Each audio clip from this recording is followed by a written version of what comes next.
Estaba expresando que estamos de plácemes, Lorenzo Córdoba Vianello, consejero electoral, presidente del Instituto Nacional Electoral, por habernos permitido tener este enlace contigo. Veo que ya te encuentras con nosotros. Te saludo con el gusto de siempre. Muy buenas noches y gracias por este enlace, doctor Córdoba.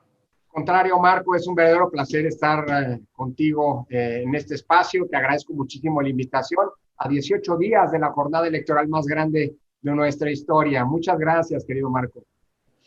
Gracias a ti. Hoy en la mañana, al tomarnos el cafecito, pues sí se me atragantó un poco el pan cuando leo que el titular de Excelsior dice: Córdoba ve riesgo de anular las elecciones, que eso es lo que comentas en una entrevista con nuestro colega Pascal Beltrán del Río para Imagen Radio. A estos 18 días, ¿qué certidumbre tenemos los ciudadanos de que el proceso electoral puede culminar como ha culminado en las últimas décadas ya, en una normalidad democrática, con una certidumbre en relación con los resultados, etcétera? ¿Qué ha cambiado, Lorenzo, de los últimos procesos electorales a este, para el que nos quedan 18 días para el 6 de junio? Bueno, Marco, para la tranquilidad del cafecito, ya no de la mañana, sino a lo mejor del café con leche de la nochecita. Así es. Yo creo que hay que, ubicar, lo que es la cabeza en el contexto de la entrevista, en el sentido de que la elección va bien y a pesar de todas las complejidades que tenemos, estamos organizando, la del 6 de junio va a ser la elección más grande de América Latina este año, en un contexto de pandemia que sigue entre nosotros. Y la verdad, todas las cifras de la organización de la elección, de la respuesta ciudadana, que como tú sabes en México es indispensable, porque el INE es como es un organizador, pero quien hace las elecciones son las millones y millones de ciudadanos y ciudadanas que deciden, déjame decirlo coloquialmente, jalar con el INE, apropiarse de la elección, administrar las casi 163,000 casillas que vamos a tener, recibir y contar el voto de sus vecinos, y ser en tal carácter los garantes, las y los garantes, pues de la adecuada, digámoslo así, recreación de la democracia en las urnas. Yo lo que te diría es que desde el punto de vista de la organización, a pesar del contexto profundamente adverso, un contexto de violencia y de inseguridad no es algo que hayan detonado las elecciones, es parte de la normalidad, lamentablemente, en la que vive el país, a pesar de la pandemia, a pesar de la complejidad de una elección de dimensiones inéditas, tanto por el número de potenciales votantes como por el número de cargos en disputa, y a pesar de la controversia, digámoslo así, de la conflictividad política derivada de esa gran disputa por el poder, la elección va y va bien.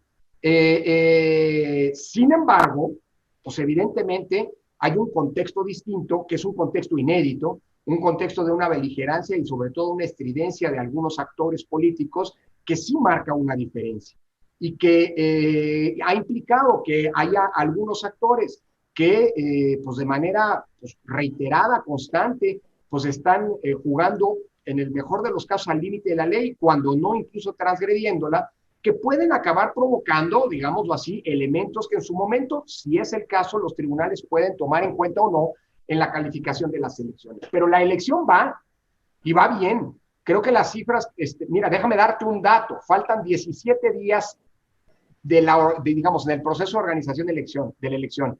Y hoy tenemos más del 96% del 1,464,000 ciudadanas y ciudadanos que necesitamos como funcionarios de casilla, que han reiterado por dos ocasiones al menos que están dispuestos a participar y que ya recibieron su nombramiento.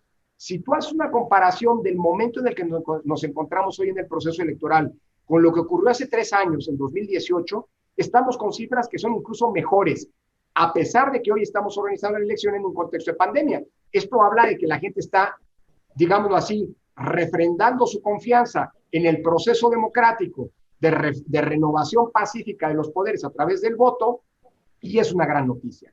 Por supuesto que la responsabilidad de algunos actores puede poner en riesgo la elección, pero bueno, de hecho puede poner en riesgo la democracia misma, ¿no? Si se multiplican ciertos tonos inéditos. Marco, tú eres un analista de mucho tiempo de la vida política del país, un analista acucioso, yo nunca había escuchado frases dirigidas a una persona o a una institución que pasaran pues como si nada, frases como el INE debe morir, el INE debe ser exterminado. Es decir, a ver, cuidado, por supuesto que si rompemos la lógica, digamos así, de las reglas del funcionamiento de la democracia se pone en riesgo. Pero eso es una cuestión de responsabilidad de los propios actores políticos. Así que desde ese punto de vista, yo te diría, la elección va bien y por supuesto nos toca a todas y todos cuidarlo. ¿Cómo? Cuidarla. ¿Cómo? Pues apegándonos a lo que dice la ley, a las reglas del juego, diría yo, ¿no? Creo que la última vez que nos referíamos, digamos, de una manera despreciativa o en denuesto a una determinada autoridad que tuviera que ver con los litigios electorales fue en 1988 para reclamarle al gobierno que se hiciera cargo de las elecciones y que Manuel Bartlett operara en circunstancias que en ese entonces para muchos de nosotros jóvenes que te encontrabas desde luego tú de manera destacada buscando la democracia, creo que fue la última vez en la que se gritó así en contra de esa autoridad, porque digamos el árbitro, por decirlo de algún modo, o el órgano electoral era del gobierno. De entonces a la fecha me parece que la credibilidad del INE ha ido creciendo y aquí alcanzo a notar una paradoja para la que pido tu opinión, doctor.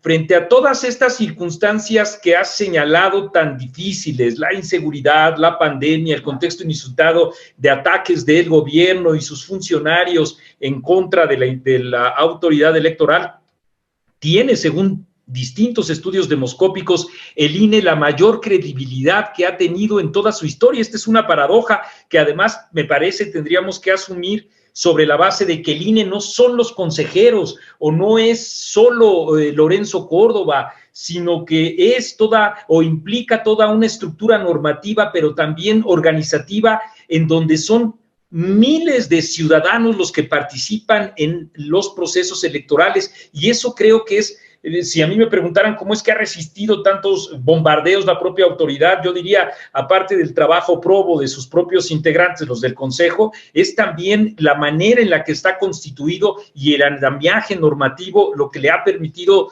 tener estos niveles de credibilidad, ¿no es así? Yo coincido contigo, Marco. A ver, lo primero, me hiciste entrar un poco, caer un poco en la nostalgia de hace 33 años cuando esos gritos que mencionabas en 1988 eran gritos paradójicamente encaminados a construir democracia, clamando porque se construyera un sistema democrático. Y claro, eran gritos de la oposición que demandaba sus condiciones elementales para que la democracia se recreara, o como dicen los anglosajones, que hubiera elecciones libres, pero también justas, ¿no? La gran paradoja, en efecto, y coincido contigo, es que 30 años después, la mayor virulencia, la mayor estridencia de las descalificaciones al INE no vienen siquiera de una oposición, digámoslo así, que clama por mejores condiciones democráticas. Vienen del gobierno. Vienen desde el propio poder, desde el partido en el gobierno. Es decir, yo nunca había visto, digamos, a ver, al árbitro, perdóname, nos gusta el fútbol, Marco, al árbitro siempre suele gritársele desde las tribunas cuando pita a favor de tu equipo, árbitro justo, o árbitro vendido cuando pita en contra, digamos, pero esa es parte del juego. Lo que preocupa es el intento de deslegitimación, que me parece que no es casual, sino busca construir una narrativa, un discurso de que las elecciones en México, de que no hay condiciones para el respeto al voto en México, cuando es absolutamente falaz. Si algo hemos hecho bien en los últimos 30 años en este país, ha sido construir un sistema electoral que ha permitido hoy los índices de alternancia más grandes de nuestra historia en el último periodo, desde que el IFE se convirtió en INE, nunca había habido tantos cambios de ganador en las urnas de una elección a la otra como desde 2015 hasta 2020.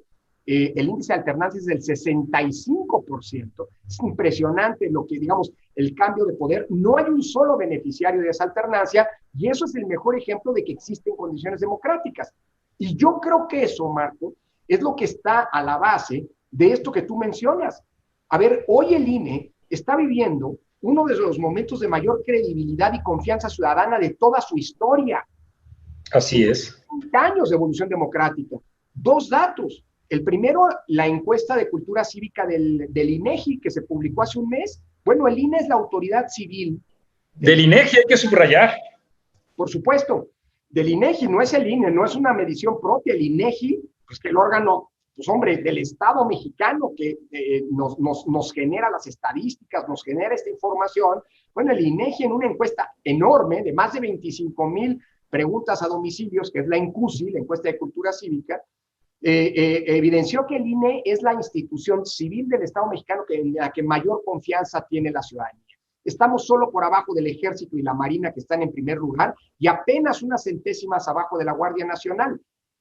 Pero además, para refrendar esa paradoja, cuando el INE recibió algunos de los ataques más virulentos, cuando alguien inconforme con las decisiones del INE, además de ir al Tribunal Electoral, que por cierto ahora ya también ha sido descalificado por haber ratificado algunas decisiones del INE, amenazó con algunos consejeros con ir a nuestras casas, ¿no?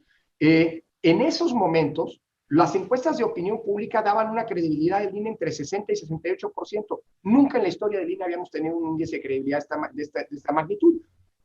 Sí, y yo creo que eso se explica por la confianza, se explica por el trabajo bien hecho y finalmente porque, bueno, pues hay una credibilidad en los procesos electorales. A ver, sí no deja de ser una profunda paradoja que en este momento, justamente con estos grados de confianza, cuando el INE le ha levantado la mano como ganador en los últimos años a todas las fuerzas del espectro político, cuando hablamos del mismo INE que organizó la elección de 2018, cuando hablamos del mismo INE que hace 7, 8 meses, quienes hoy lo critican, lo aplaudían por la decisión de haber negado un registro a un partido político, a una agrupación que pretendía convertirse en partido político vinculado a un expresidente, ahora, porque no gustan algunas de las decisiones, se lanzan con esta virulencia. Claro que es una paradoja, querido Marco. Sí, claro, cuando al América le pitaron un penalti, los aficionados de Pachuca decían que era un árbitro vendido. Cuando minutos después el árbitro pitó un penalti en favor de Pachuca, pues los de Pachuca ya se les había olvidado, por supuesto, el cuestionamiento. Y como tú dices, ya lo más complicado es cuando quieren eliminar incluso al árbitro y ponerlo, ¿no? Que un equipo ponga al propio árbitro para supuestamente promover imparcialidad. Y además hay actores políticos que incluso tienen la cara tan dura como para decir que son los órganos autónomos, incluido el INE, desde luego, quienes están llevando a cabo una rebelión en contra del presidente, cuando en realidad, por la propia naturaleza de las funciones del INE, pues le implican a quien está atacándolo sistemáticamente un riesgo permanente para su intención, así lo vemos nosotros, los analistas, para su intención de concentrar aún más el poder. En ese contexto, doctor Lorenzo Córdoba, muchos ciudadanos dicen, y yo me encuentro dentro de ellos, que el INE, subrayo, por la naturaleza de sus propias funciones, ha sido más un contrapeso del afán de poder del presidente de la República que la propia oposición. Bueno, a ver, lo primero, una acotación futbolística, querido Marco, ni modo, nos vamos a revelar como son. No me doy por aludido, le voy a los Pumas y creo que estás refiriéndote a un partido de la liguilla, así que como, en fin, pero sí, porque los Pumas no participaron, es cierto. No, ya lo sé, por eso mismo de la liguilla no me intereso demasiado en estos tiempos, pero bueno, eso es, digamos, un aficionado resentido con su equipo que no lo va a pasar ni siquiera en las condiciones que hoy están. Perdóname, Marco, me pongo serio y voy al punto. A ver, es que yo creo que lo que tú mencionas es parte de la naturaleza del diseño constitucional de los órganos. Y creo que es muy importante subrayar una cosa, aprovecho tu pregunta. El INE no está en contra de nadie, ¿eh? Y creo que eso es importante. Yo lo he dicho una y otra vez, es que el INE está en contra de tal partido, en contra, para nada. En fin, el INE está como árbitro por encima de la contienda. Por eso es importante no entrar en esta lógica para, digamos, evitar la típica profecía autocumplida, ¿no? De convertirnos en contraparte y que luego digan, ya ven, se los dije, el INE siempre está en contra de alguien. Eso es importante subrayarlo porque el rol del árbitro es, digámoslo así, no permitir que se diga, lo que se quiere decir, pero nunca entrar en esta lógica de contraposición, porque es falso, falsísimo, el hecho de que el INE esté a favor de alguna fuerza política o en contra de alguien. El INE está a favor de organizar elecciones ciertas, transparentes y equitativas con base en las reglas que los propios actores políticos pactaron. Y esas reglas, pues evidentemente que en su momento fueron demandadas por la oposición, pues cuando cambian las circunstancias y las oposiciones se vuelven gobierno, pues ya no gustan, pero mientras las reglas sigan allí, pues al INE le toca aplicarlas. Son las reglas con las que arbitramos 2018, son las reglas con las que hemos arbitrado los procesos electorales desde 2014, cuando se cambiaron en la última reforma, y mientras sigan vigentes, esas las reglas las aplicaremos, gusten o no. Otra discusión es si se quieren cambiar las reglas, ya habrá momento para cambiarlas, para discutirlo, y si cambian, bueno, pues tendrán que ser producto de un nuevo pacto político y eso regulará los procesos electorales en el futuro. Pero mientras tanto, las reglas son las que son. Ahora, en términos de su diseño institucional, todos los órganos constitucionales autónomos somos contrapesos, somos parte, digamos, del juego de equilibrios y contrapesos. La naturaleza misma, claro. La frase aquella del constitucionalismo norteamericano que le heredó a la democracia constitucional moderna es importantísima, traducida en su literalidad. Checks and balances, dicen los anglosajones. La traducción literal, aquí solemos traducirlas como pesos y contrapesos. A ver, la traducción literal es mucho más precisa. Controles y equilibrios. Controles y contrapesos. Esa es la democracia constitucional. Y en México, el proceso de transición a la democracia implicó la creación de órganos técnicos que se buscó que cumplieran funciones que se sacaron de los gobiernos, de los órganos políticos, precisamente para que no se tomaran decisiones con un sesgo político. Esos somos los órganos constitucionales autónomos. Que haya elecciones libres, transparentes y ciertas, eso no es algo que vaya a favor o en contra de algún partido o de alguna fuerza. Yo asumo que es algo que le conviene a todas las fuerzas políticas, si creemos realmente en el respeto a la voluntad ciudadana expresada en las urnas. Por eso esa función no tiene que tener un sesgo político. Por eso, hoy, afortunadamente, digo yo, ya no es la Secretaría de Gobernación, como tú recordabas, la que organiza las elecciones, precisamente para que en las elecciones no existe ese componente político que tenía cuando las organizaba el gobierno, y esto evidentemente genera tensiones, genera contrapesos, genera equilibrios, como decía, pues que son muy sanos para la democracia constitucional, digo yo, y a quien no le gusten, pues evidentemente no le gusta el juego de la democracia constitucional, digo, en consecuencia. Sí, claro. Yo creo que una de las taras que tenemos los medios de comunicación y los periodistas es circunscribirnos mucho al debate público entre las élites políticas y desdeñar lo que son o pueden ser, o al menos hacer un esfuerzo para poder interpretar lo que son las aspiraciones, las dudas de los propios ciudadanos. Por ejemplo, estoy completamente seguro de que al gobierno y a todos sus propagandistas les queda claro, igual que a nosotros, que las reglas con las que opera el INE no las hizo el INE, sino que son generadas por los propios legisladores. No estoy muy seguro de que los medios de comunicación hayamos cifrado puntualmente en un elemento tan básico, permíteme decirlo así, incluso tan elemental para nosotros, porque buena parte de las acusaciones que se le hacen al INE es como si el INE tomara atribuciones legales que el mismo INE elaboró, cuando no es así. Lo que el andamiaje lo resuelven los propios legisladores, por un lado, y por otro, ya advertías tú también en otra entrevista, pueden diseñar una nueva forma, un nuevo andamiaje normativo y legal, siempre y cuando esto no signifique una contrarreforma. Entonces, son dos cosas. Primero, la función de los medios para dejar claro las funciones del propio INE, y dos, que dentro de estas funciones podríamos estar en el riesgo de que haya una contrarreforma que desdibuje entonces al árbitro, porque el árbitro no podría tener un bagaje normativo y legal para seguir garantizando la transparencia en el proceso electoral. Y eso sí es un riesgo enorme, ¿no? Yo coincido contigo en los dos puntos, Marco. En primer lugar, porque a veces se nos olvida, es tan abigarrado el sistema electoral que hemos construido, producto de la desconfianza.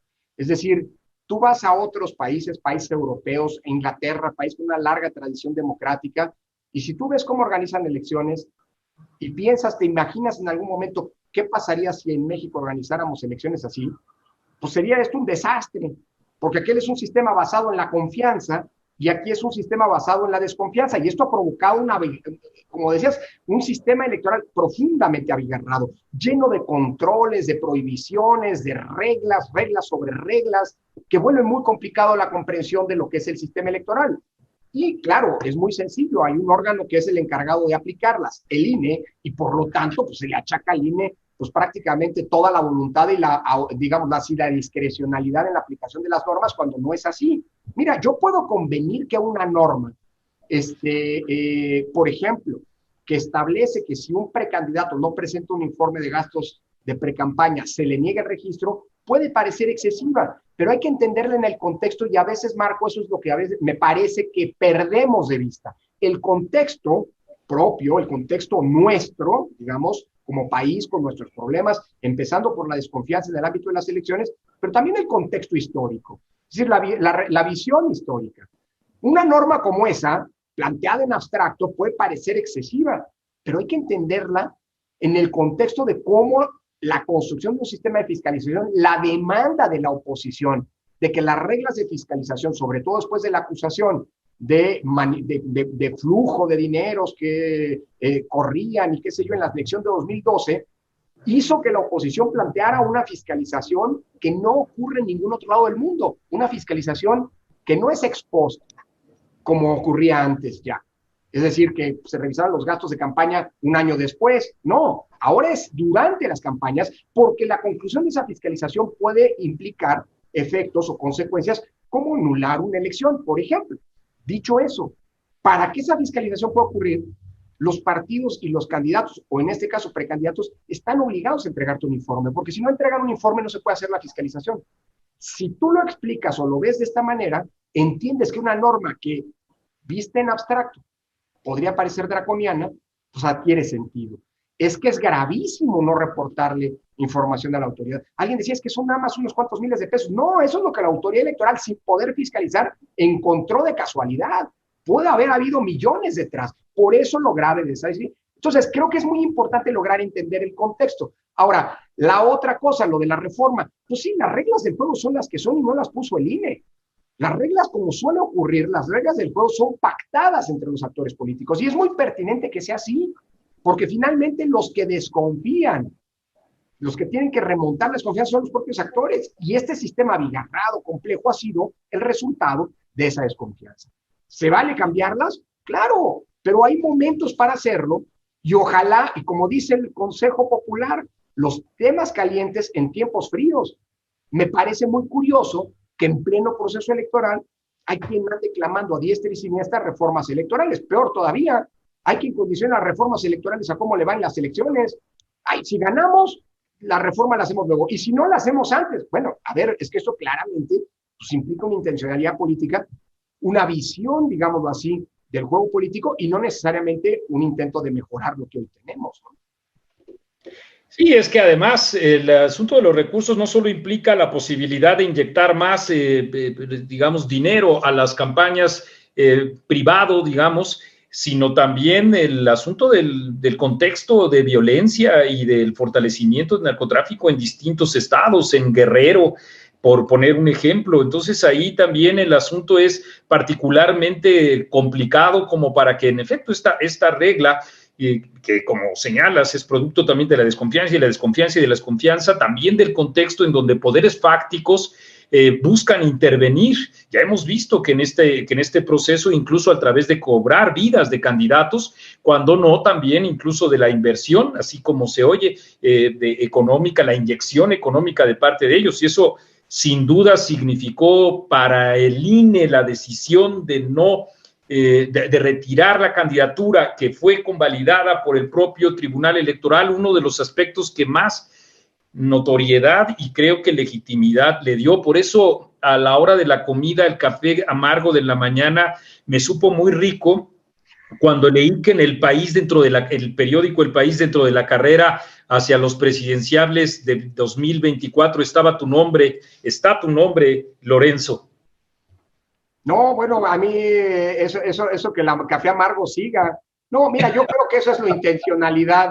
A ver, vi la nota y yo creo que hay una intencionalidad Marco, lo digo con mucha franqueza, de descalificar al árbitro, vendiendo que es la idea de que es un jugador.